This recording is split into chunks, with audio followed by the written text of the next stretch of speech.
Hi hello வணக்கம் மக்களே, மீண்டும் ஒரு வீடியோல சந்திக்கலாம். மிக்க மகிழ்ச்சி. இன்னைக்கு வந்து டொரண்டோவில் மிகப்பெரிய, அதுவும் டொரண்டோ, ஸ்காப்ரோ போன்ற இடங்கள்ல வந்து மிகப்பெரிய போக்குவரத்து மேம்பாட்டு திட்டம் வரப்போகுது. அது வந்து வேலை வாய்ப்புக்கு வாய்ப்புகள் இருக்குது. அப்படி எல்லாமே இந்த வீடியோல நம்ம பார்க்க போறோம். நம்முடைய தமிழ் எம்பி அதை பத்தி ஒரு வீடியோ போட்டிருக்காரு. அதையும் நம்ம இந்த வீடியோல சேர்க்கலாம் இருக்கேன். அதையும் வீடியோல பாருங்க. அதுக்கு முன்னுக்கு புதிதா சேனலுக்கு வந்தீங்கன்னா மறக்காம லைக் பண்ணாதவங்க லைக் பண்ணிடுங்க, சப்ஸ்கிரைப் பண்ணாதவங்க ப்ளீஸ் சப்ஸ்கிரைப் பண்ணிடுங்க. உங்களுக்கு ஹைப் பட்டன் காட்டுச்சுன்னா மறக்காம ஹைப் தட்டி விடுங்க. ஏன்னா நீங்க ஹைப் பண்ணாதான் என்னோட 10 பேருக்கு அந்த வீடியோவை காட்டும். நானும் கொஞ்சம் பணம் சம்பாதிக்கலாம். நானும் எவ்வளவு காலத்துக்கு தான் 1 லட்சம் சப்ஸ்கிரைபர்ஸ் எப்ப ரீச் பண்றது? ஓகே, மறக்காம சப்ஸ்கிரைப் பண்ணிடுங்க. ஓகே, வாங்க வீடியோக்குள்ள போலாம்.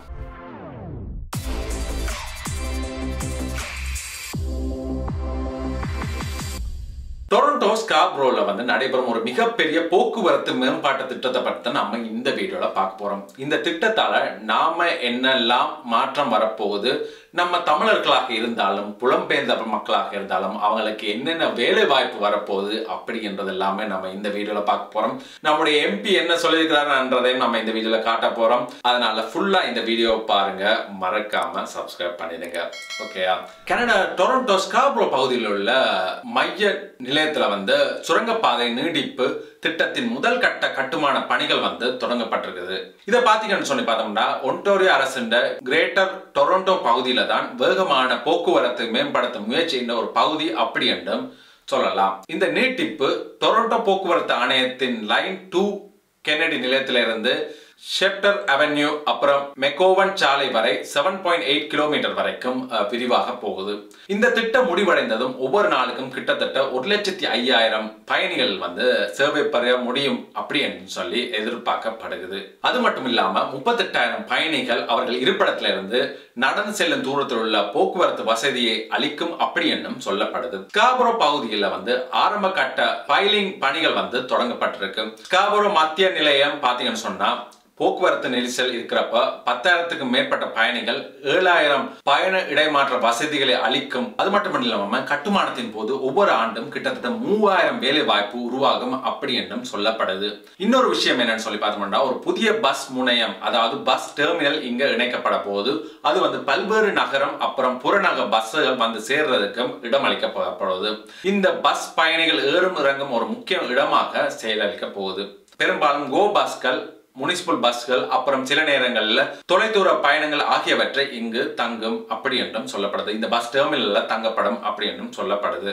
கோ பஸ்கள் அப்படின்னு சொன்னா எல்லாருக்கும் தெரியும். கோ டிரான்சிட் அப்படி என்ற ஒரு ஒன்டாரியோ மாகாண அரசு நடத்தும் பொது போக்குவரத்து சேவை என்ற ஒரு பகுதி தான். டொரண்டோ நகரத்துக்கு வெளியுள்ள பகுதிகளில் இருந்து பயணிகள் இந்த பஸ்கள் நகரத்துக்கு கொண்டு வரும், அப்புறம் நகரத்திலிருந்து வெளியே கொண்டு போகும் இந்த கோ பஸ்கள் தான். கோ பஸ்கள் பெரும்பாலும் விரைவான, அதாவது எக்ஸ்பிரஸ் சேவையாக இயங்கும். குறைவான நிறுத்தங்களுடைய நேரத்தை சேமிக்கிறதுக்காக பஸ்கள் வரும், நிற்கும், புறப்படும் இடங்களுக்கு வந்து காத்திருக்கும் மண்டபங்கள், டிக்கெட் கவுண்டர் அப்புறம் தகவல் மையங்கள் போன்ற எல்லாருமே இவற்றில அடங்கும். இது கோ பஸ்கள் அப்புறம் உள்ளூர் பஸ்கள் சேவைகளுடன் இணைப்பை வழங்கும். இந்த நிலையம் அருகிலுள்ள முக்கிய நிறுவனங்களான செட்டன்ஸ் கல்லூரி, முன்னேற்ற வளாகம் அப்புறம் டொரண்டோ ஸ்காப்ரோ பல்கலைக்கழகத்துக்கு அருகில் அமைந்திருக்கும். இந்த பகுதிகளில் மட்டும் கிட்டத்தட்ட 30,000க்கும் மேற்பட்ட மாணவர்கள் அப்புறம் ஊழியர்கள் வேற இருக்கிறாங்க. இந்த திட்டம் அவர்களுக்கான போக்குவரத்தை பெரிதும் எளிதாக்கும் அப்படி என்றும் சொல்லப்படுது. உண்மையாகவே இந்த ஸ்காப்ரோ சுரங்கப்பாதை நீடிப்பு திட்டம் வந்து டொரண்டோ அப்புறம் அதை சுற்றியுள்ள மக்களுக்கு வந்து ஒரு பெரிய நன்மை என்றே தான் சொல்ல வேண்டும். முதல்ல பாத்தீங்கன்னு சொன்னா இந்த திட்டம் மூலம் போக்குவரத்து நெரிசலை குறைக்கும் வாய்ப்பும் இருக்கு. ஏன்னு சொல்லி பார்த்தோம்னு சொன்னா தினசரி பயணிகள் இந்த எண்ணிக்கை அதிகரிக்கிறது மட்டும் இல்லாம புதிய பஸ் முனையம் சேர்க்கப்படுறதால பயணிகள் ஒரே இடத்துல இருந்து பல்வேறு போக்குவரத்து சேவைகளுக்கு வந்து இணைக்கலாம். இது மாணவர்கள் அப்புறம் வேலை வாய்ப்பு பயணிகள் இது வந்து ரொம்பவே உதவியாக இருக்கும். இந்த திட்டம் முடிஞ்சதும் சுற்றுச்சூழல் நன்றாக இருக்கும் அப்படி என்றும் சொல்லப்படுகிறது. மக்கள் தனிப்பட்ட வாகனங்களை கைவிட்டு பொது போக்குவரத்தை அதிகமாக பயன்படுத்துவாங்க. ஏன்னு சொன்னா காற்றின் தரம் மேம்படும் இல்லையா? ஆனா கட்டுமான பயணிகளின் போது ஏற்படும் தொல்லைகளையும் கவனிக்க வேண்டும். வேலை வாய்ப்பு உருவாகுவதும் நல்லதுதான். மொத்தத்துல இந்த இடம் ஸ்காபரோ பகுதியில் போக்குவரத்து வசதிகளுக்கு பெரும் முன்னேற்றம் என்றுதான் நான் நினைக்கிறேன். அடுத்து புலம்பெயர்ந்தவர்களுக்கு வேலை வாய்ப்பு பெற வாய்ப்பு இருக்கா அப்படின்னு சொன்னா இருக்குங்க. இந்த மாதிரியான பெரிய கட்டுமானம் அப்புறம் போக்குவரத்து திட்டங்கள்ல வந்து புலம்பெயர்ந்தோருக்கு வேலை வாய்ப்பு கிடைக்கும் வாய்ப்பு அதிகமாக இருக்கு. காரணம் என்னன்னு சொல்லி பார்த்தோம்னு சொன்னா மாபெரும் கட்டுமான வேலைகள் முன்னெடுக்கப்படுவது இல்லையா, திட்டத்தின் கட்டுமான பணிகள் பல ஆண்டு வரைக்கும் நீடிக்கும். ஆகவே வேலை தள தொழிலாளர்கள், இயந்திர இயக்குநர்கள், எஸ்கவேஷன், கான்கிரீட் வேலைகள், பயணிகள், பாதுகாப்பு பணியாளர்கள், பராமரிப்பு தொழிலாளர்கள் ஆகியவர்களுக்கு வந்து தொழில்கள் வந்து அதிகமான பேர் வந்து தேவைப்படுவாங்க. அத்தோட புதிய பஸ் டெர்மினல், மெட்ரோ ஸ்டேஷன் கட்டுமானம் உருவாகிறப்போ electrician, plumbing, HVAC technician, security, cleaning, maintenance staff, site supervisor, project assistant இப்படி எல்லாருக்குமே வேலை வாய்ப்புகள் உருவாகும். வழிகாட்டல் அப்புறம் மொழி ஆதரவு வேலைகளும் இருக்கும். ஸ்காப்ரோல வந்து தமிழ், ஹிந்தி, உருது, பஞ்சாபி பேசும் மக்கள் அதிகம் இருப்பதால பல்வேறு மொழி தெரிந்த புலம்பெயர்ந்தோருக்கு வழிகாட்டி வேலைகளும் கிடைக்க வாய்ப்பு இருக்குங்க. பயிற்சி வாய்ப்புகள் இருக்கு. மாகாண அரசாங்கம் அப்புறம் உள்ளூர் தொழிலாளர் சங்கங்கள் சில வேலை வாய்ப்பு பெறுறதுக்கு வந்து பயிற்சி திட்டங்கள், ட்ரைனிங் ப்ரோக்ராம் நடத்துவாங்க. இதுல கூட புலம்பெயர்ந்தவர்களும் சேரலாம். நீங்க என்ன செய்யலாம்னு சொல்லி பார்த்தோம்னு சொன்னா லோக்கல் ஜாப் போர்ட்ஸ் பார்க்கலாம். உதாரணமாக Indeed.ca, ஜாப் பேங்க் கனடா, இது எல்லாத்தையுமே பாருங்க. இங்க கனடால இருக்கீங்கன்னு சொன்னா அது உங்களுக்கு ரொம்பவே யூஸ்ஃபுல்லா இருக்கும். டொரண்டோ கம்யூனிட்டி எம்ப்ளாய்மெண்ட் சர்வீஸ் போன்ற இடங்கள்ல வந்து வேலை வாய்ப்பு தகவல்களை வந்து நீங்க பெறலாம்.